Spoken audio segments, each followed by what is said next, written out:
Canal 24 Horas siempre es bueno tratarlo, conversarlo, porque está muy presente. El alcohol, el consumo de alcohol en menores en Chile, ¿para qué hablar de estudios? Porque todos desgraciadamente nos ponen en un pic bien alto con respecto al consumo temprano de alcohol y el mal consumo, obviamente entre menores, legal y todo el asunto, pero que evidentemente también lleva a las políticas de prevención y tratamiento. Vamos a estar hablando sobre este tema junto a Marcelo Sánchez de la Fundación San Carlos de Maipo. Marcelo, como siempre, gracias por acompañarnos. Muchas gracias, muchachos. ¿Cómo estás, Marcelo? Ha estado bien presente en el debate el tema del alcohol y drogas, el consumo de esto en jóvenes, sobre todo por la implementación del modelo islandés.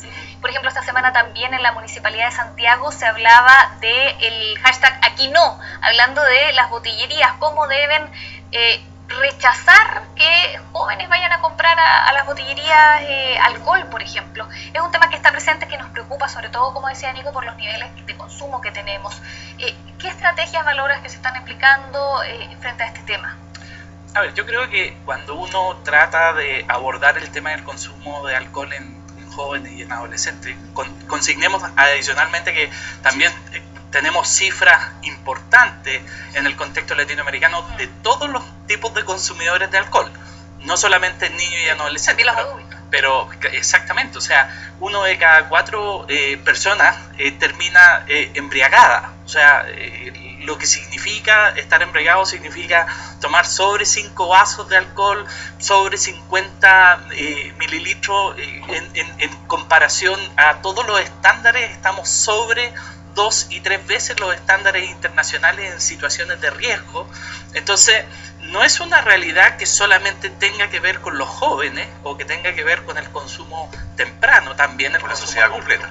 Son 2.300 millones de dólares el costo que tiene, en medidas conservadoras, el costo que tiene el alcohol y las consecuencias del alcohol en Chile cada año. De esos, 230.000 millones de pesos son costos asociados a la violencia, a la delincuencia. 500.000 millones de pesos son costos asociados al sistema de salud. Es decir, es un problema endémico, es un problema real. Cada vez más nuestros niños están comenzando más tempranamente. 7 de cada 10 municipios no cumple la norma de las patentes de alcoholes, por ejemplo.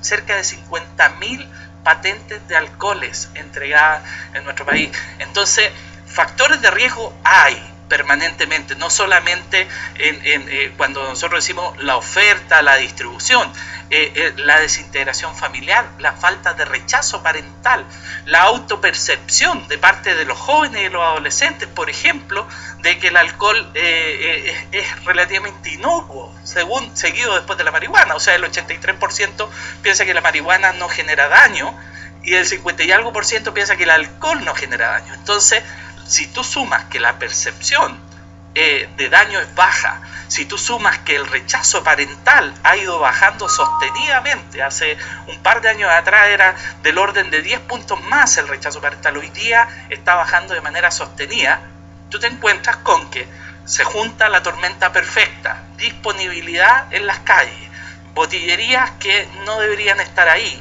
padres que creen de que no es peligroso, que es inocuo, niños que piensan que no les va a pasar nada, consumo cada vez más temprano, publicidad que manda señales sumamente equívocas, falta de fiscalización. Entonces la solución no puede ser única, no puede ser una sola, no puede ser multifactorial, exactamente. Claro. Y ahí la familia es el elemento fundamental, porque está a la base de todos los factores de riesgo y de todos los factores protectores. Me detengo un segundo ahí, porque siempre uno, cuando llega a la responsabilidad que tiene la familia, que es clave, es ejemplificadora, es modelo para, ¿qué pasa cuando no hay familia?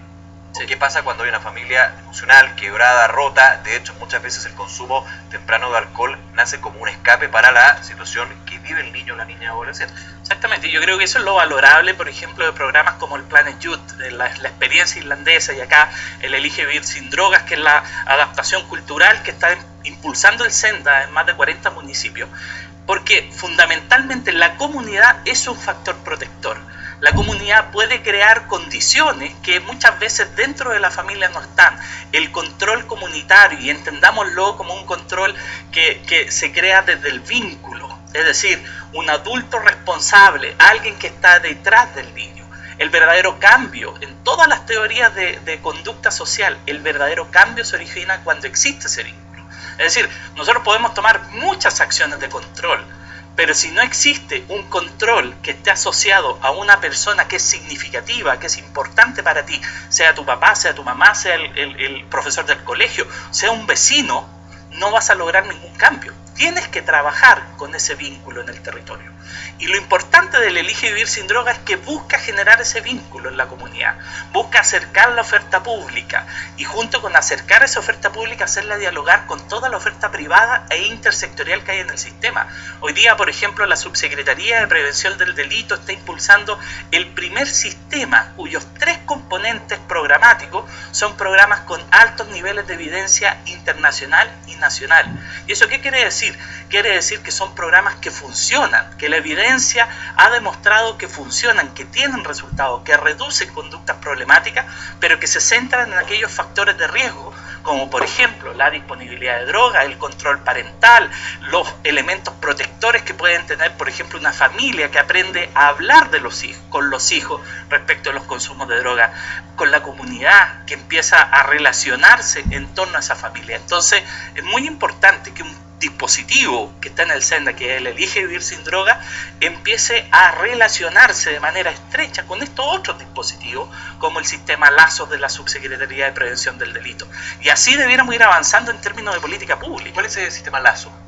El sistema Lazos lo que hace es poner en un itinerario de riesgo en la prevención del delito, pero que no se concentra solamente en la conducta problemática, que es el delito, sino que también en todos aquellos factores de riesgo que están presentes. No se queda solamente la persecución, podríamos decir. No, porque tú cuando hablas de delito lo que está detrás es ausencia de relaciones parentales, falta en la comunicación, problemas en la crianza, problemas asociados a esta falta de vínculo de un adulto responsable que esté detrás.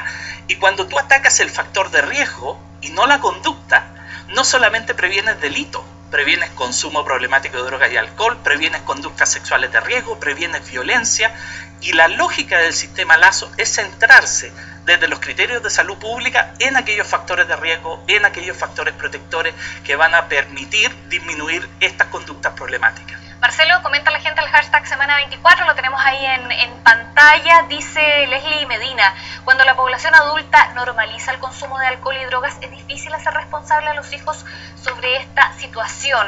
O sea, habla también de que a los papás se les hace difícil llegar a los niños cuando para la sociedad está muy normalizado esto. ¿Cómo la normalización es clave y es lo peor que se da. Evidente. ¿Qué pueden hacer los papás ahí? Porque claro, se le da la responsabilidad a la familia, ¿cierto? Decimos, oye, acá las familias tienen una responsabilidad muy grande, pero ¿cómo lo pueden hacer cuando el entorno de los niños los lleva también a eso? El verdadero cambio es cultural. El verdadero cambio es no hacerse los locos frente a esto, no decir, sabes que no, si que pruebe un poquito, le va a mejorar la cabeza, no, que son cuestiones de adolescentes, no, es tener reglas claras, estándares claros, decir, antes de los 18 años tú no puedes tomar alcohol. ¿Y cómo lo vamos haciendo? Partiendo por no normalizarlo. O sea, cuando tenemos barra abierta en las fiestas de graduación a los 15, 16, 17 años, cuando yo le estoy diciendo a mi hijo, no tomes alcohol, y estoy con la botella en la mano diciéndole, no tomes alcohol. Cuando le estoy pidiendo que haga cosas que yo no soy capaz de hacer, como controlarme, como decir, bueno, evidentemente estoy mandando un mensaje equivocado. Y por lo tanto, no basta solo con no normalizar. Yo creo que es un muy buen punto no normalizar, porque en la medida que tú no normalizas, no percibes riesgo, como no percibes riesgo, consume. Y no quedarse solamente en la restricción, que finalmente es justamente lo que simplifica, pero complica al mismo tiempo. Lo más importante es poder tener comunicación, tener diálogo. Nosotros implementamos un programa que se llama Familias Unidas, cuyo foco es mejorar la comunicación entre padres e hijos. La evidencia internacional ha demostrado que baja significativamente el consumo de alcohol, de drogas, el uso de la violencia, las conductas sexuales de riesgo. La comunicación es el principal factor de protección que tienen los niños. Y cuando no está la familia, cuando tenemos problemas con la familia, tenemos que trabajar en base a la comunidad. La escuela es un factor protector, la escolarización es sumamente importante para poder prevenir, crear factores protectores frente a estas conductas problemáticas. En ese sentido, estamos viendo también lo que son las políticas públicas, hay todo un diagnóstico, un desarrollo, lo comentaba Valentina también, lo que se hace a nivel de municipios, porque hay un trabajo también del gobierno central, pero también de los gobiernos locales, que son los que tienen mucho más a caballo lo que es esta fotografía de su entorno. De alguna manera, cuando hablamos de las restricciones, cuando hablamos, por ejemplo, del alcalde Joaquín Lavín y otros alcaldes que querían de alguna manera aplicar una restricción horaria, que muchos hablaron de toque de queda, de patrullas de papás que van fiscalizando, de jóvenes encubiertos que fiscalizan si las botillerías están vendiendo o no. Ese tipo de medidas, que a algunos les puede gustar o no, pero son medidas novedosas, pueden también servir para esto. A ver, yo lo que valoro de esta discusión, independiente que claramente la propuesta ha ido mutando de manera significativa de lo que era, precisamente porque acá lo esencial es el vínculo que tú puedes tener desde una comunidad, desde una familia con el niño. Brigadas externas no van a lograr nada si es que no hay un vínculo real, si no son los vecinos, si no es la familia, si no es el papá. Eso lo demuestra la evidencia. El vínculo es clave. Y en consecuencia, el gran valor que tiene ese tipo de medidas, más allá que, como te digo, ha ido mutando en esa lógica, es que la autoridad está mandando una señal. Está diciendo, ¿sabes qué? No es inocuo que los niños anden en la calle, que estén consumiendo alcohol en la calle, etc. Y es un llamado de atención y decirle a los papás, pongámonos las pilas entre todos. Abre el debate a lo mejor. Abre el debate y eso ha sido positivo dentro de toda esta discusión, que podrán tener o no adherencia a una medida en específica. Pero empieza a decir algo, no es inocuo. Seamos claros, el que los niños consuman alcohol provoca daños tremendos. Antes de los 15 años cuadruplica la posibilidad de que los niños sean consumidores persistentes y que por lo tanto tengan muy baja capacidad de rehabilitación. Afecta su desarrollo cognitivo, afecta su desarrollo académico, impulsa la deserción escolar. La deserción escolar, adicionalmente, es un factor de riesgo para el involucramiento delictivo. Es decir, esto no es inocuo, y que la autoridad lo diga, lo señale, es positivo, porque los padres también tienen que empezar a percibir y aumentar su rechazo al consumo que tienen los niños y tener herramientas para poder comunicarse con los niños. A eso, por ejemplo, apunta todo este proceso, todo este sistema que ha llevado la Subsecretaría de Prevención del Delito con el sistema Lazos. Porque, si bien es cierto, suena como prevenir el delito, lo interesante es que se centra en factores de riesgo que además reduce estas otras conductas problemáticas y que ayuda a los papás a tener herramientas con el TPP, con Familia Unida, con la terapia multisistémica, ayuda a tener herramientas que actúan como factores protectores y detienen los consumos problemáticos. Marcelo, hemos estado hablando del trabajo con la comunidad, con los colegios, con los papás, pero hay otro tipo de medidas que también se pueden aplicar para que el alcohol se restrinja su consumo. Por ejemplo, impuestos a los alcoholes, mayores impuestos. ¿Estás de acuerdo con esa medida? O restringir también el número de botillerías. También lo mencionaste en algún momento. O sea, hay una gran oferta de botillerías, quizás en todas las esquinas. Ahora también son emprendimientos de muchas personas, son sus negocios. Me imagino que los botilleros no van a estar muy de acuerdo con esto. Que también, ojo, porque muchas veces se ve negativamente en las botillerías, pero también el alcohol se vende en supermercados. Claro, es verdad. O sea, seamos claros, el 40% de los jóvenes declaran que es muy fácil conseguir alcohol.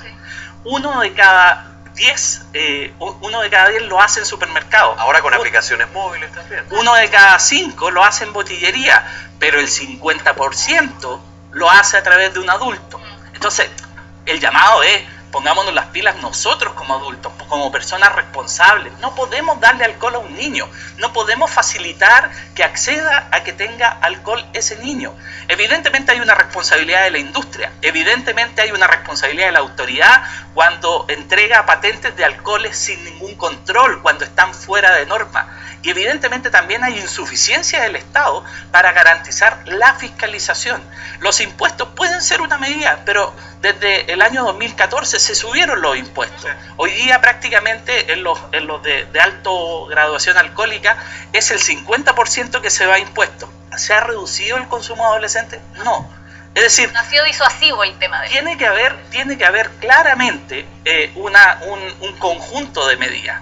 Que las medidas normativas como subir un impuesto o restringir las patentes pueden funcionar evidentemente, pero a la base tiene que haber un control asociado a generar factores de prevención social, tiene que haber un control administrativo por parte de los municipios, tiene que fortalecerse la acción fiscalizadora. Por sí solo ninguna medida logra resultados. Esto es un sistema y requiere que culturalmente movamos a las familias, a la sociedad, a la industria, a que tomemos decisiones claras de protección de nuestra infancia. Si hoy día no protegemos a nuestros niños, mañana el costo en salud pública, el costo en productividad para la empresa, el costo en vidas humanas que se están perdiendo va a ser insostenible. Marcelo, vamos al centro entonces. ¿Cómo se le dice a un niño, una niña, a un adolescente que el alcohol hace mal, que es malo, que tiene todos sus efectos? Desde lo más extremo que es desde mostrar imágenes, desde mostrar casos donde efectivamente ya llegamos a un extremo, o algo más moderado. Muchos se preguntan eso.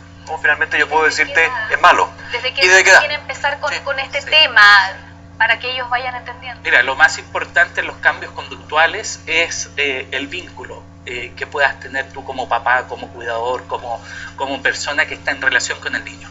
Generalmente la mayor adherencia a ese vínculo se da hasta los 12, 13 años. De ahí en adelante los niños empiezan a tener un mayor vínculo con sus pares.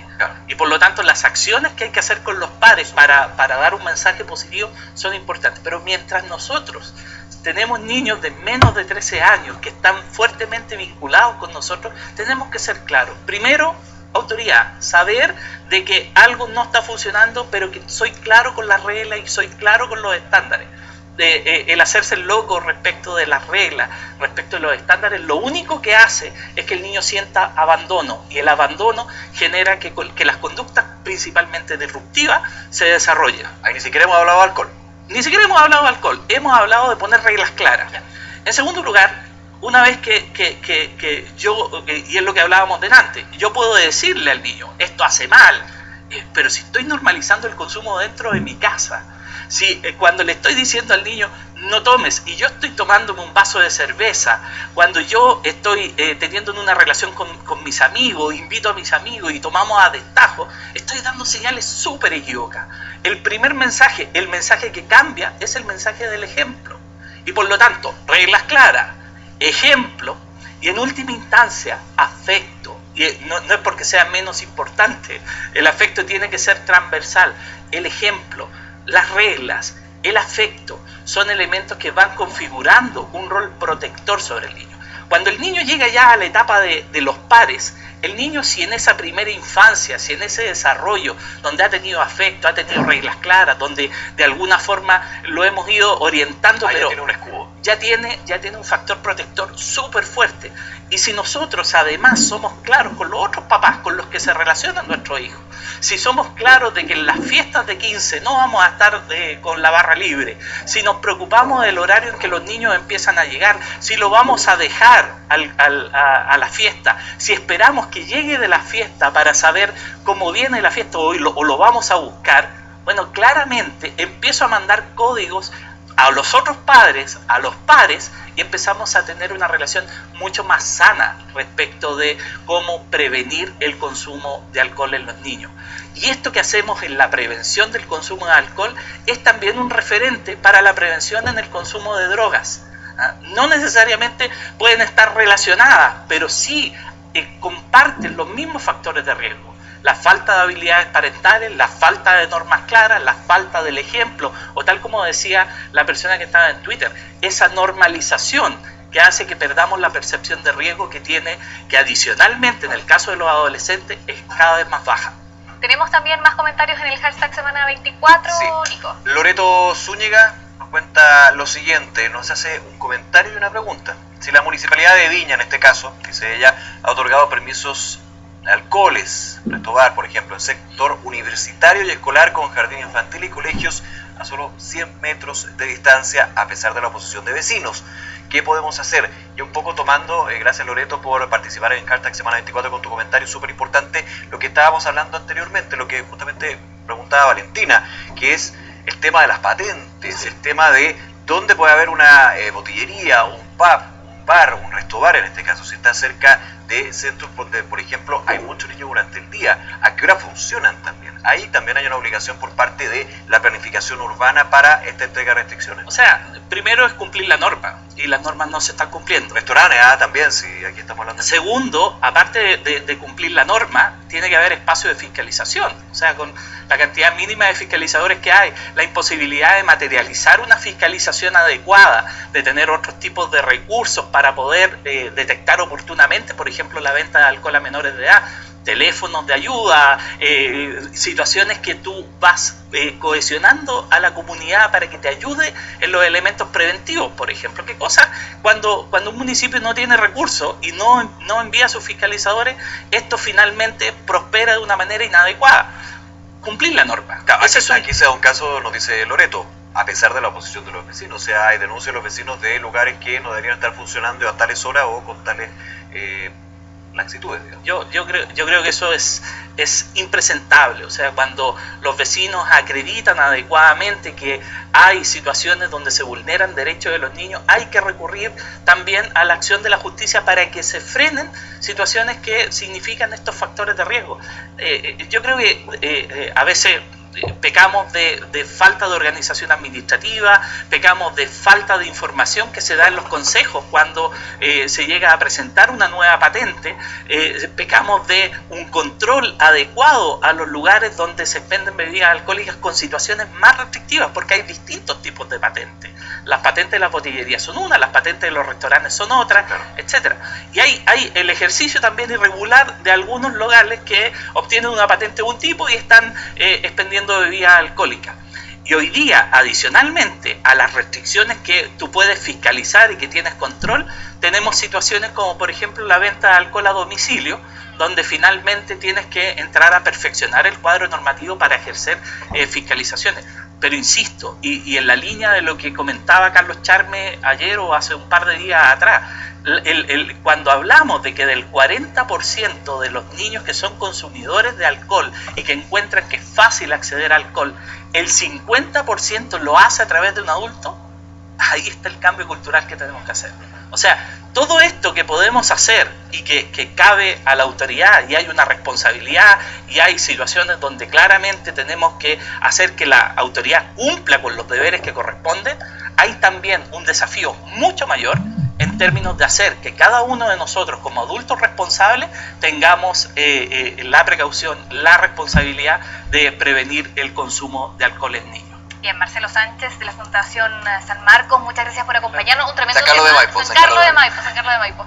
Un tremendo tema de debate y también de tomar conciencia como sociedad, ¿no? Así que es bueno estarlo conversando constantemente para ver si vamos cambiando un poco ahí nuestra mentalidad respecto al alcohol y también a las drogas. Muchas gracias. Bien, hacemos una pausa, regresamos.